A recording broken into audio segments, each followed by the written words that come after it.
খেয়াল করলাম আমার পেছনে কেউ আছে। তাকিয়ে দেখি শ্মশান ঘাটে সেই ওঝা আমার পেছনে দাঁড়িয়ে, আমার দিকে রক্তবর্ণ রাগী দৃষ্টিতে তাকিয়ে, দাঁতের সাথে দাঁত লাগিয়ে, পুরো কুচকে প্রচণ্ড রাগে মোটা কর্কশ কণ্ঠে বলতে লাগলো, শরীরে খুব তেল, মরণের শখ জাগছে না? যা, নদীতে ঝাঁপ দে, আগুনে ঝাঁপ দে। কেন কেন আসলি? তোকে চিনে নিয়েছে, তোর খুব বিপদ এখন, তোকে মেরেই দম নেবে, তোর মুন্ডু ধর থেকে আলাদা করে তোর মগজ খাবে।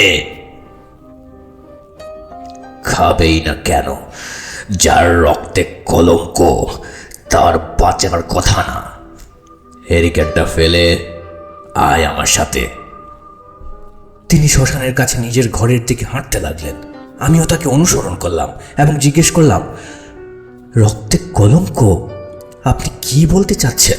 আমাকে বুঝিয়ে বলুন। উনি চুপ করে আছেন। আবার জিজ্ঞেস করলাম, বলুন আমাকে।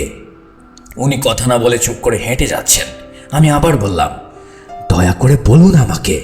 কিছু না বলে আমাকে ঘরের কাছে নিয়ে ঢুকিয়ে আমার গায়ে কিছু পানি দিলেন এবং একটা লাল সুতা বেঁধে দিলেন।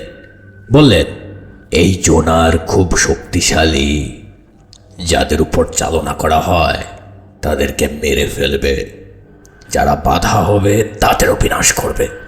আমি সামান্য সময়ের জন্য নিরাপদ দূরত্বে পাঠিয়ে দিয়েছি, তবে সম্পূর্ণরূপে যায়নি, আবার আসবে। তবে তুই আজ নিরাপদে সকালে বাড়ি যাবি। তোর বংশের সবচেয়ে প্রবীণ যিনি বেঁচে আছেন তারে বলবি ও ফিরে এসেছে।